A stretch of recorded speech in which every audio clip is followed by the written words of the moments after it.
stalked Fortworth and left the families to adjust life without their children. Thousands of leads have been followed, dozens of searches completed, and hundreds of people interviewed, all been proven fruitless. Welcome to today's video. Today I'm going to be talking about the trio that disappeared from Fort Worth, Texas. This case involves 3 different girls, all under the age of 18. We had a 17-year-old, a 14-year-old, and a 9-year-old. Rachel Trelica was the 17-year-old, Lisa Renee Wilson was the 14-year-old, and Julie Mosley was the 9-year-old. This story took place on December 23rd, 1974, 44 years ago. Rachel and Lisa decided that they wanted to go last-minute Christmas shopping, just like everyone does.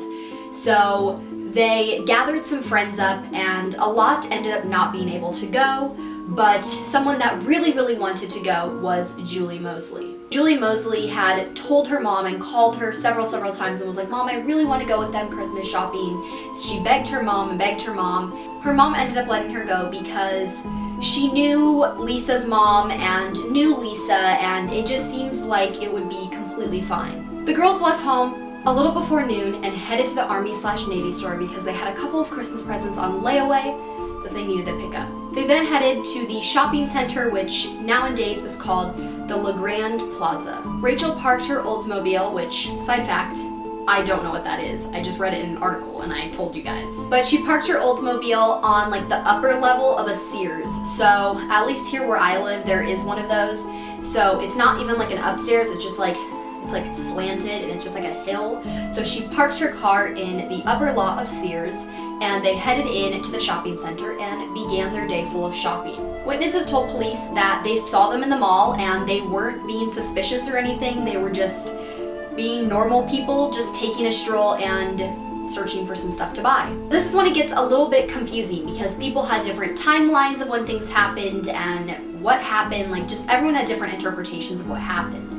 But a lot of people said that the girls were seen walking out to their car a little later in the afternoon, so they weren't at the mall like a whole long time, and they walked back to their car and they put their presents in the car, and before you know it, the girls were nowhere to be found. The car was locked up, completely locked up, and the presents were inside, which is so weird because you would think they would just get in the car and drive away, but no, the presents were in the car was locked, and the girls were nowhere to be found. Then there's 2 main stories, or 2 main witnesses that said that they saw the girls and they saw a man hustling the girls into a pickup truck. But another witness says that they saw a man forcing a girl into a van, but again, keyword there, a girl, not girls.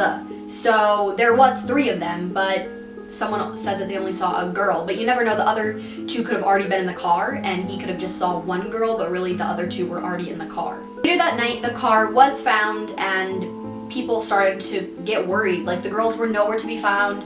The presents were just sitting there in the car locked up, so obviously they had a plan to return home because the presents were in the car.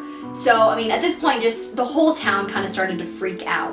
The dads later that night stood next to the car with handguns, and they were armed and just waited there. We don't know how long, but we know that the dads just stood around the car waiting for something to happen. If someone was to show up back with the girls or come to pick up the car, they would be there with a gun. The family members then went to every single store in the mall and told everyone that if you see these 3 girls, look out for them, call the police, call me.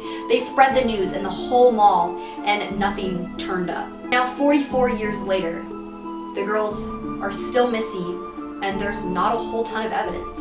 This case has really went into a cold case. I mean, it's one of the most popular and well-known cases in Texas. It's really heartbreaking because when this case first happened, police believed that they just ran away. Like, it really genuinely looked like that. Like, the car was just sitting there, there was no like evidence of blood or guns or anything like that, so they thought, okay, well, maybe they just ran away.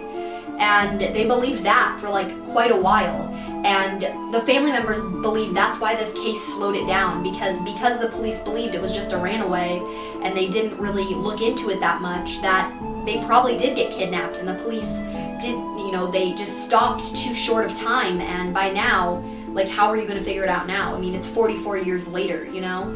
So that's one of the main reasons why they think this case just slowed down and was a lot harder to solve now, because they were just thinking, oh, this is a runaway, for sure. But now everyone's thinking this is definitely not a runaway. They're probably not alive. The letter was discovered the day after the girls went missing, and it was addressed to Tommy, which at the time, Rachel was a newlywed. She was married at the age of 17. I mean, I guess it wasn't as, it was more common back then than now to get married at such a young age, I'm pretty sure. He had opened the letter, and it just, to him and to all the family members, it didn't seem like her handwriting at all. Like, you know, it kind of seemed like her signature was traced over. He said, like, the L looks like it was traced a couple times. You know, he just genuinely thought that that wasn't her writing, which to me, I believe it's not her handwriting. I think it's someone who abducted them and possibly killed them or is holding them hostage and said, either you write this letter or I'll kill you, or either the person just forged the whole thing and just sent it saying, okay, well, we're alive, don't worry about us, here's a letter. And the letter stated that they needed a vacation and they were going to be in Houston for a week and they'd be back. Obviously that letter was completely false because it's 44 years later and they're not back, and it's just, it doesn't make sense that she would write that letter and say we'll be back in a week, but they really were never back.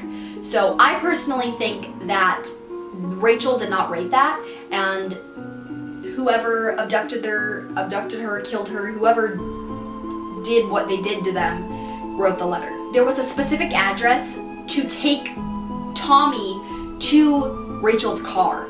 And again, it leads me to believe that this was the killer because, oh, here's my car if you want to go get it. Like, really, like, I'm going to tell you that I just left without a car and here's my address, go pick up my car for me. Like, how did they get to Houston? Like, the letter just really confuses me. A family member believes that the letter was sent from Throckmorton, Texas, which is about 127 miles away from Fort Worth. Some family members gave up after a while and said they're dead. Like, there's no possible way that they're still alive. You know, they would have come back by now. They would have done something, and they just gave up. And several different family members also continued the search. They searched in swamps, they searched in lakes with like plains at the bottom, and they found all this evidence, but nothing that led to their case. They literally searched for years and years and years, and nothing showed up. Rachel's brother created a webpage called missingtrio.com. I will leave the link down below. He also created a Facebook page to try to find answers, and nothing's worked yet. Someone at the time even put up a reward for $25,000 if they had any evidence or figured out what happened to the girls, they would get that money.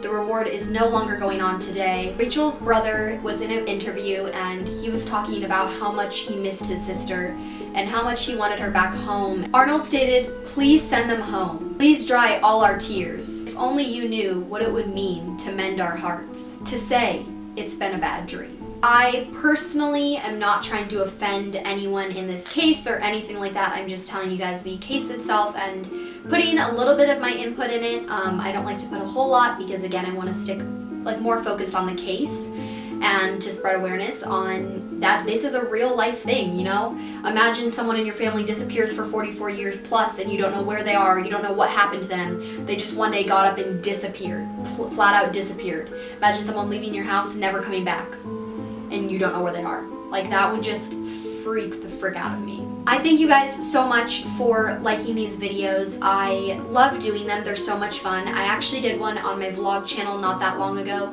I will put it up in the iCard. It's about Jean Sprangler. She was a very interesting case, and another one that was a missing case that still hasn't been solved. I want to do some solved cases also to shed awareness on that also, and I like to do conspiracy theories. I have done a couple of those, or I think I've done one of those. I love you guys so much. If you guys want to see more of these or have any certain requests on if you want to hear about a certain story or anything, comment them down below. I love you guys so much, and I will see you guys in my next video. Bye guys. Mwah.